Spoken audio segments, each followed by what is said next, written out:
Hi everyone, I'm Christa, teacher of crystal healing classes as well as holistic healer, and welcome to this episode of Your Crystal Questions Answered.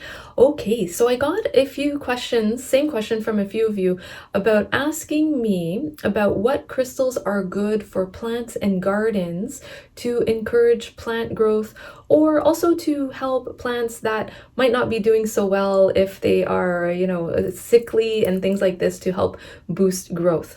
Okay, so when it comes to plants and gardens, of course, it's very important to take care of them in a good way, watering properly, efficient sunlight, and things like this. But let's talk about some beautiful crystals that can enhance gardens and plants and growth for the plants.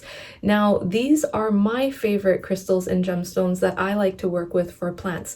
So the first one I like to work with is green fuchsite. So have a look, very beautiful. It's quite sparkly. It has a nice shimmering energy, shimmering in the sunshine. So green fuchsite is a beautiful stone to help connect to plants. So it deepens your connection to the plants that you have, deepening your connection to the garden, deepening your connection to the earth, which also helps to nourish plants. Now, working with green fuchsite helps to provide beautiful healing energy to plants that are unhealthy and to encourage good health, and also encourages growth of plants as well. So if you are starting out, let's say you're planting some seeds and you're growing plants from seeds, the green fuchsite can help to encourage growth so that the plants can grow strong and healthy. If you have a plant that isn't doing so well, that is unhealthy, you can place a piece of green fuchsite near that plant, and the green fuchsite will radiate that beautiful healing energy to the plant to encourage the well-being of the plant. And as this stone helps to strengthen the connection between you and plants and you and the earth, that connection being strong helps you to form a good, strong relationship to the plants, to deepen that connection so that you can take good care of them as well. Taking good care of your garden, taking good care of your houseplants. So I love green fuchsite. Okay, so let's talk now about the next one, which is moss agate. Okay, so here's the piece of moss agate that I have. So this one is a little bit translucent, and then it's got all of these sort of little fluffy lines in there, green lines that look mossy. Okay, so moss agate. I love moss agate because it also stimulates the growth of plants, stimulates renewal. So really good to encourage renewed growth of the plants, helping them to bud, helping them to sprout.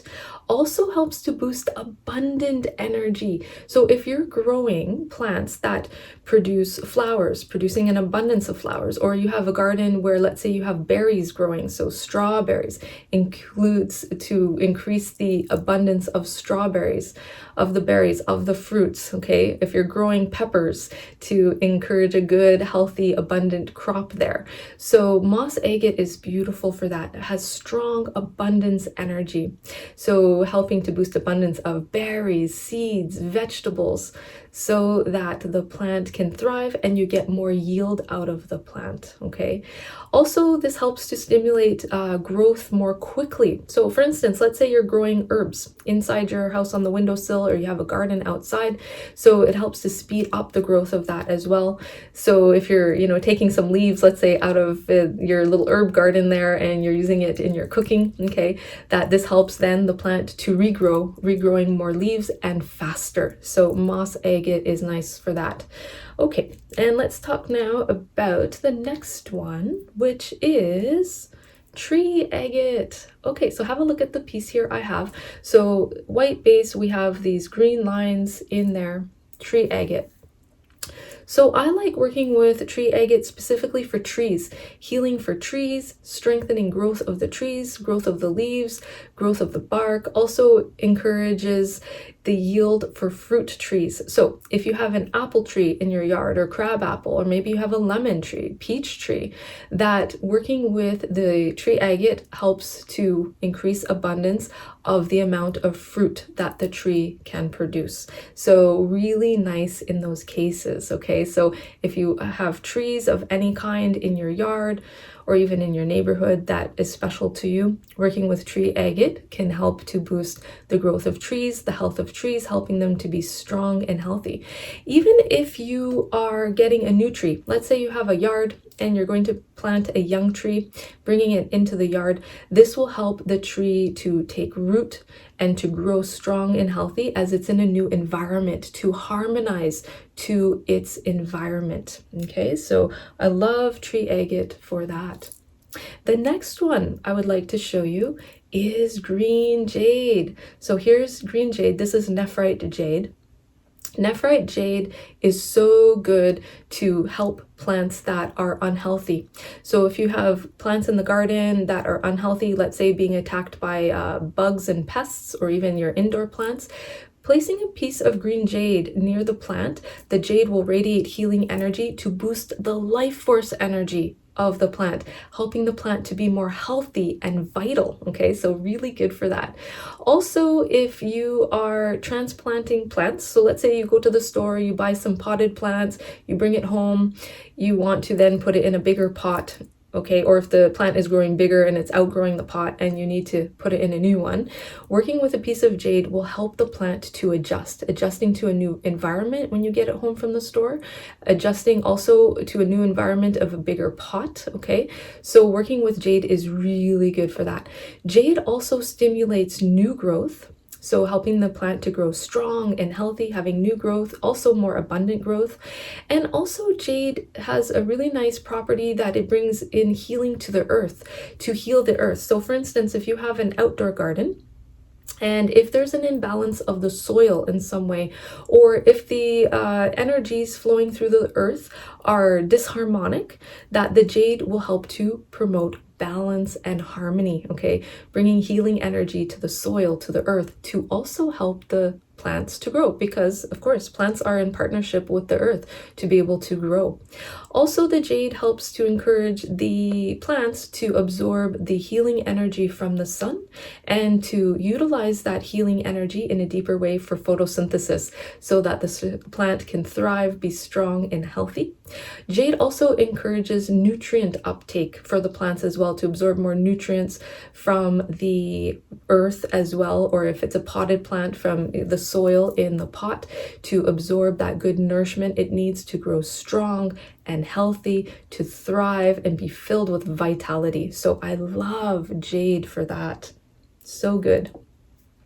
Okay, and the last one that I would like to show you is clear quartz. Okay, so here's a point that I have of clear quartz, and clear quartz is great because clear quartz is considered the master healer crystal. So clear quartz also helps to boost and amplify the life force energy of the plants.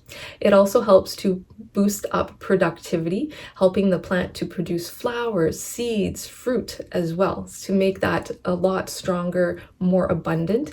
Plus, I like to work with the clear quartz with all of the other gemstones that I've mentioned, because when you combine them, so for instance, if you combine the fuchsite and the clear quartz together, or clear quartz with the moss agate or tree agate or the jade, it amplifies the healing power of the other stones as well.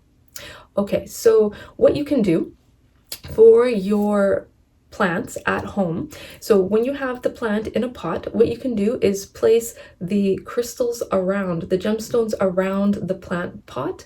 If you have the quartz points, you want to point it inwards to the plant pot, not facing outwards, because healing energy flows from the point. So your plant is here, point it inward, placing it around, and then that way the plant will absorb the healing energy. If you have gardens, okay, outdoor gardens, I will say just be careful, because, you know, the animals outside, squirrels, birds, even rats and mice and things like this, they could run off with your crystals, okay, because they'll be attracted to the healing energy and they might want to have some healing too, so they might run off with it.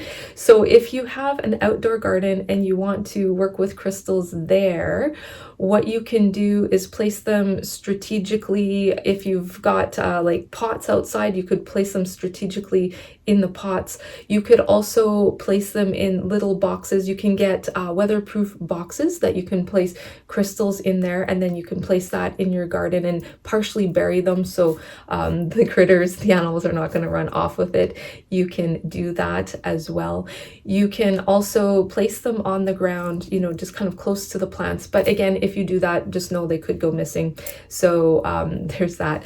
I would not recommend burying them in the earth, especially with green fuchsite, because this one is a soft stone. It could dissolve over time and kind of crumble and things like that.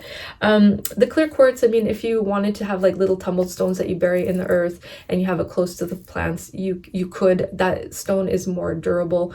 So just be careful about that. It's easy to also forget where the stones are. Okay, so those are my top picks of crystals and gemstones for plants and gardens. So I would like to hear from all of you. Do you have these crystals and gemstones in your crystal collection? And I would encourage you to place them near your plants. I would like to know the healing effect it has on your plants. So please share your experiences in the comments below. I would love to hear your experiences working with crystals and plants and what healing effect it has had on your plants and gardens. All right, so thank you so much for watching. If you would like to go deeper into crystal healing, I do offer live and interactive online crystal healing classes. You can check out my class schedule on my website, learncrystalhealing.com. I also offer private healing sessions online on Zoom. So I do those on Zoom. So if you want to book a private healing session with me, you can go to my other website, christalyn.ca, and book a private online healing session with me. All right, so thank you so much for watching. Lots of love and light and blessings to you, and namaste.